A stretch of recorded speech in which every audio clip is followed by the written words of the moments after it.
Oh, yeah.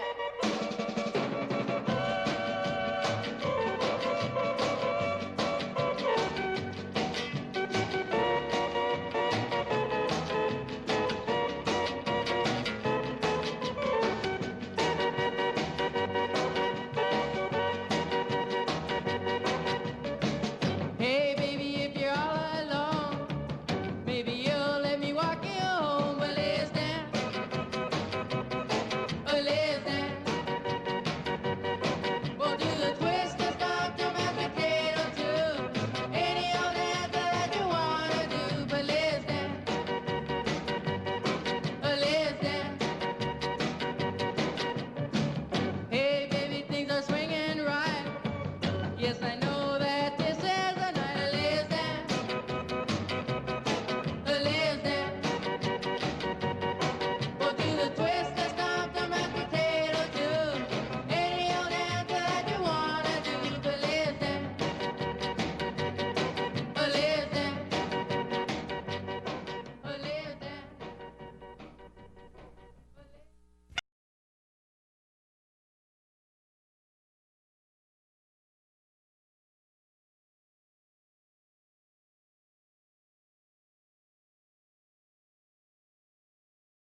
Members of the commission, staff, those in attendance, those viewing this commission meeting of April the 10th, I welcome you, and we will begin with the roll call. Sir.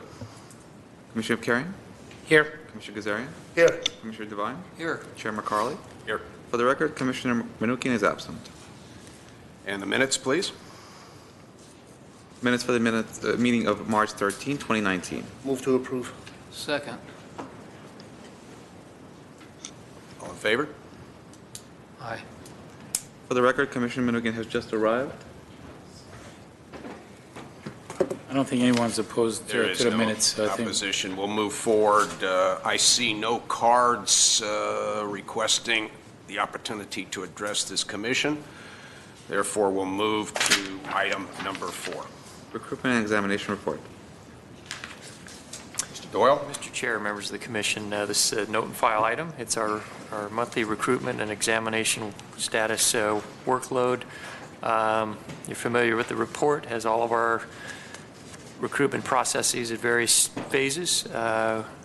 As we were last month, we continue to be very busy. The total number of processes right now is 68. If the commission has any specific questions regarding this report, be happy to try and answer them. Otherwise, again, this is a note and file. Members of the commission, any comments?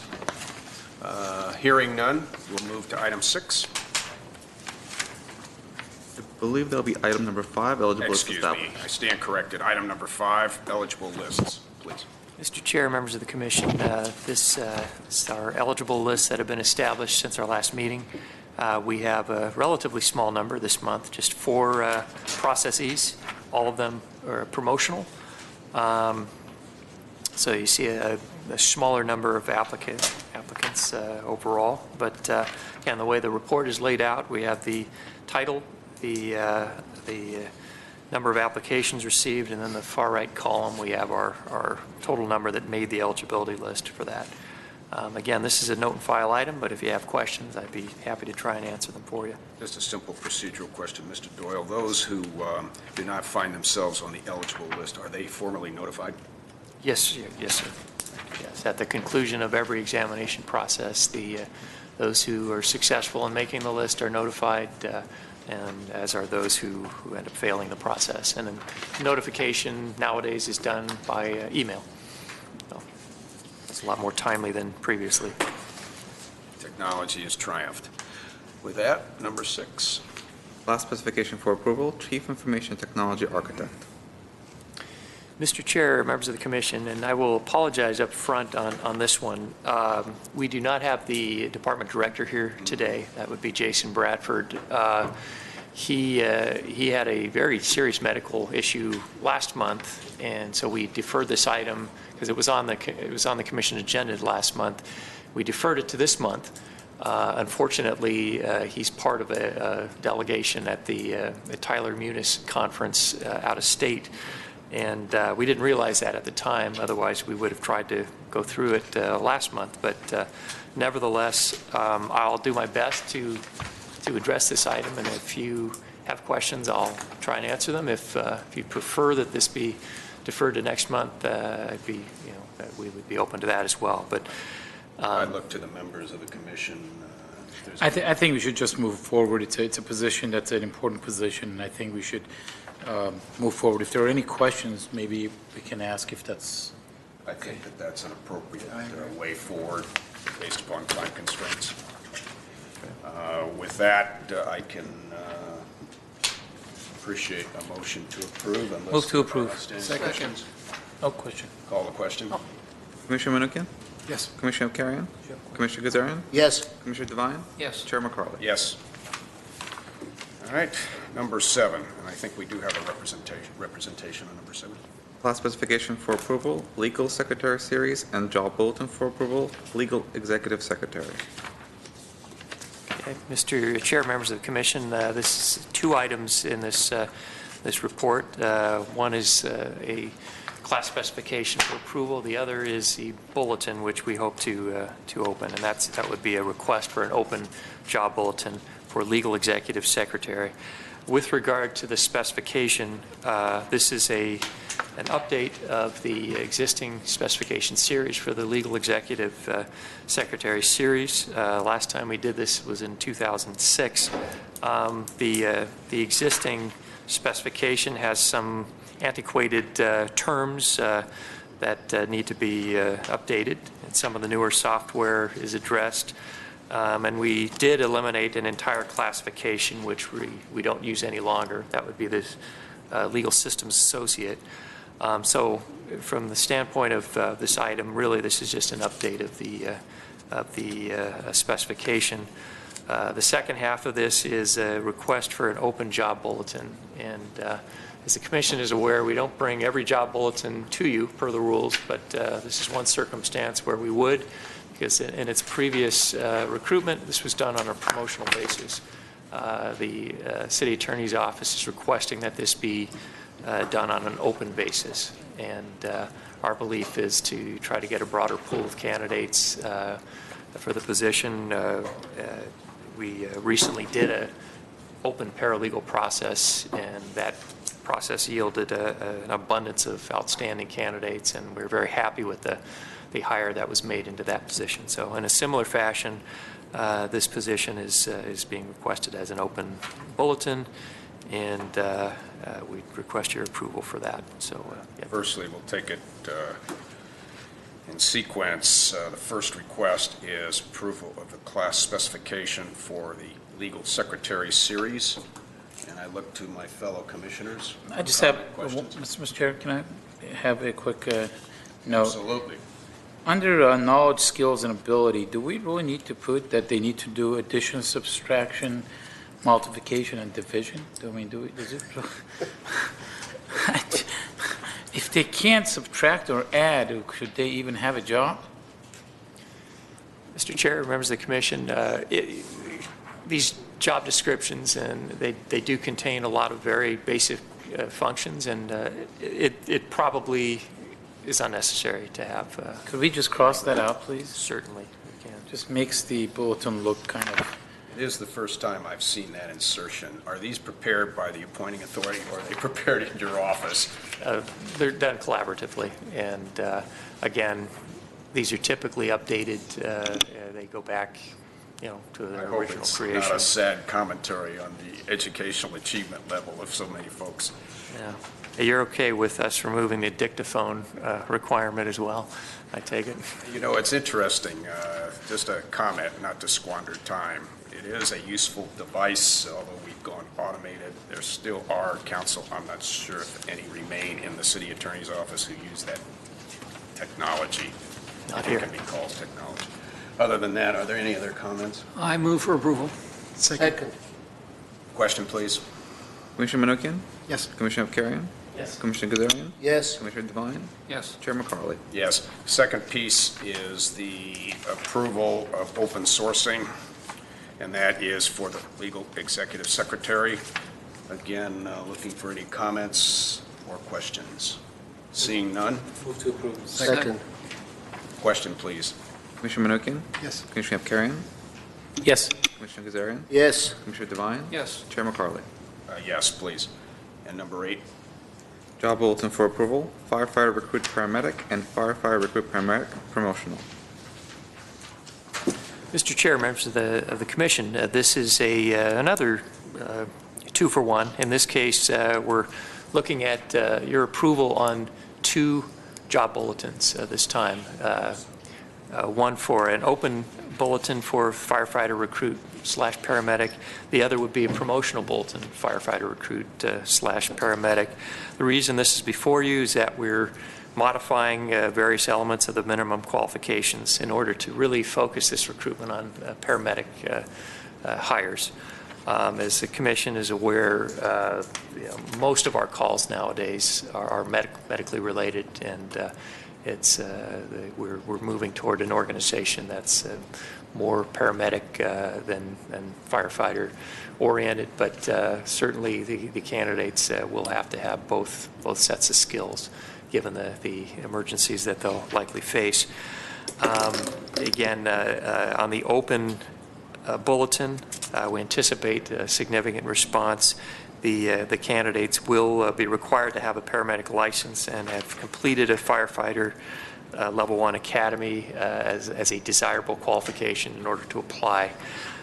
On the promotional side of things, we have a slightly different twist. The Commission is aware that we've done a lot of great things with this promotional program where we take in candidates in the hourly classification of ambulance operator, and they're the ones that would typically be eligible for promotion to firefighter recruit. And many of those candidates we send to paramedic school on our own dime. We sponsor them, and ultimately we hope that they will succeed and be eligible to promote to our full-time firefighter recruit classification. So for the promotional process, we are asking that they have a paramedic license or be in paramedic school and have that license by it would be, I believe, August 1st is what we're saying. Because of the people that we've sponsored, realistically, we won't be done with this process till around that time. So from that standpoint, everyone ultimately who makes the list would be eligible to be hired as paramedics at that juncture. So I will remind the Commission the promotional program, the ambulance operator program has been a great benefit to this department relative to achieving better diversity. Because the focus is more local.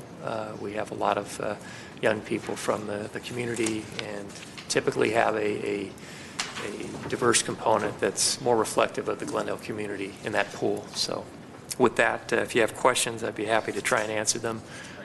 Chief Lonzis is here, and I see our old friend Battalion Chief Stavros as well, and Sean Chavez worked on this as well. I would like to address some questions to the Chief. Chief, welcome. Good evening, Mr. Chair, members of the board. This is as much seeking information and really assessment of comparative hiring requirements across the county. My initial comment, which I would look forward to you amending or correcting or bringing me to current information, is that in many municipalities, the requirement for initial entry remains an EMT certificate with the expectation of attending the fire academy. So is this, to use an inappropriate expression, a ratcheting up of requirements within this city? Mr. Chairman, members of the board, no. Most departments nowadays, including almost all in LA County, are pretty much only hiring firefighter paramedics. The academy requirement that we're requesting is a desirable qualification, which gives candidates a general basic level entry into the fire service. It teaches them everything from fire chemistry, the parts of a ladder, the parts of the hose, the nozzle, very basic level. They still come here and they will still attend a 14-week academy with us as firefighter recruits. So the expectation is that if I were an applicant, I would, using my own resources, find my way to, for instance, the Verdugo Fire Academy? Exactly. And then pay for that. Is it 6 months? I cannot recall. The academy is roughly 6 months. 6 months. Mm-hmm. Now, the one that is challenging is the paramedic training. That's correct. It's about a year. With I think at echelons, you begin at EMT 1 alpha, and then an EMT technically. EMT 2 is a paramedic, if we use the categorization.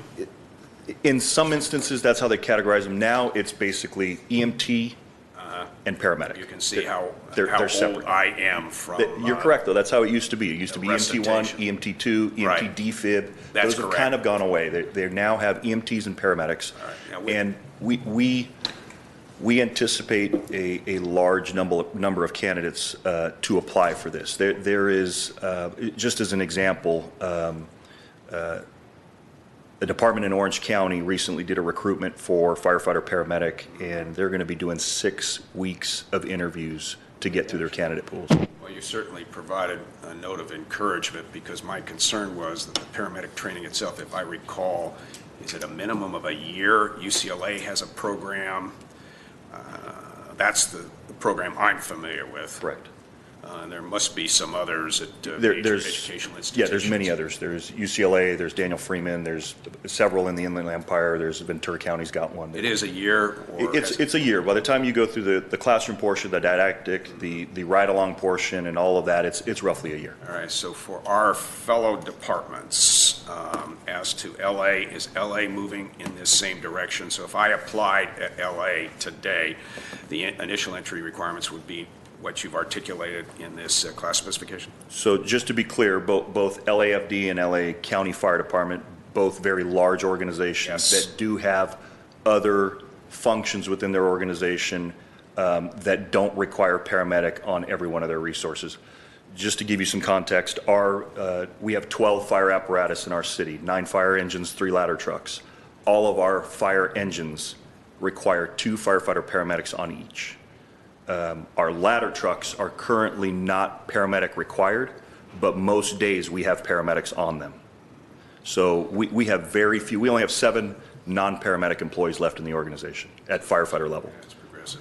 Chairman, I just had a quick comment. Chief, wanted to congratulate you for becoming our fire chief, and the community is very excited to have you as our fire chief, and looking forward to working with you and support you in this process. Thank you so much, Commissioner Manukian. I appreciate that very much. Move to approve if, oh, sorry. You have a question, Right. Commissioner? This is Mr. Doyle. As I recall, we did a similar thing with a police bulletin where we allowed people that were enrolled in a class to apply for the exam on a promotional thing, and then, however, before they could be appointed, they'd have to have their certificate or their degree. And as I recall, there was a little bit of pushback from some of the candidates that already had their license. They would say, we worked for it, we're in this, and they felt it was kind of a disadvantage to allow this other group of people to come in who were still in the process of getting the license and compete against them. So I'm wondering if you have some thoughts on that, and if we'd be faced with the same type of possible criticism on this exam. Mr. Chair, Commissioner Devine, I'm struggling to recall the circumstance you're referring to.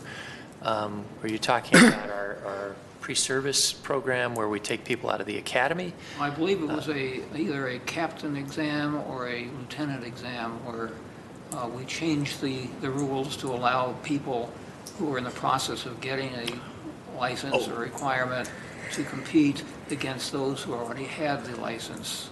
Okay. I think this might have been several years ago where Yes. we had a very low number of or low level of interest in the. I believe it was lieutenant. Yeah. And we needed to sort of enhance that, or because the alternative would have been to go open, and we really don't want to go open with a lieutenant position. In this circumstance, I don't see any necessarily any parallel. I mean, we do anticipate from both processes having a good response. We have ambulance operators who have been working with us, who are ready to go, and certainly who've been directed towards the paramedic school. And like I had said, by the time this process is in place and the lists are established and we're making our appointments, we anticipate them being completed with that process. As far as the open process where we are requiring the license up front, I would anticipate no shortage of qualified people. They're out there, and hopefully they choose our organization. That's all I can say. Thank you. Certainly. I think we have a motion on the table. Second? Question, please? Commissioner Manukian? Yes. Commissioner Karian? Yes. Mr. Kazarian? Yes. Commissioner Devine? Yes. Chair McCarley? Yes. Thank you, Chief. Thank you.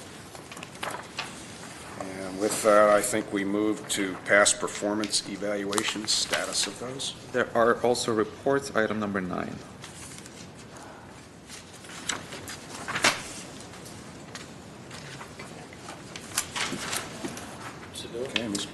Mr. Chair, I was You're waiting studying for- them in detail. Waiting for your cue.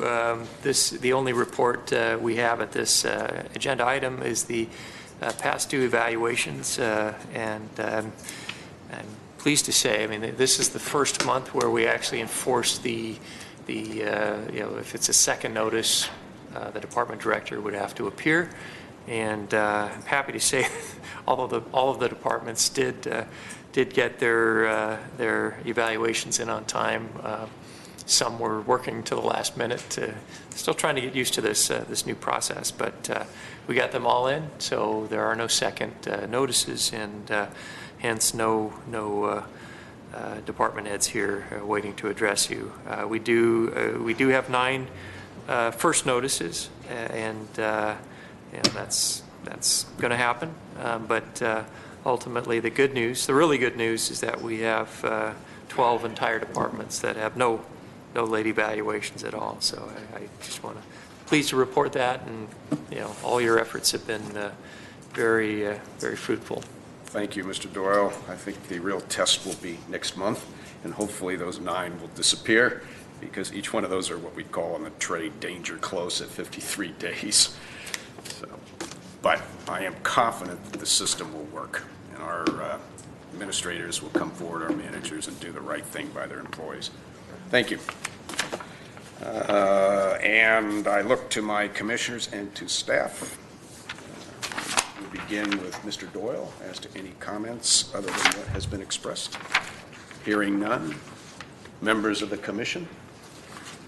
Being no comments, we'll move to, at this particular point in time, we will move to closed session, and we will ask those who are not in attendance and participating in an administrative hearing to vacate the room. And we will turn off the cameras. And yes, please, that's We part will. and parcel of it. Yeah, we will not be We reporting out remain, today. we have the benefit of the council chambers tonight.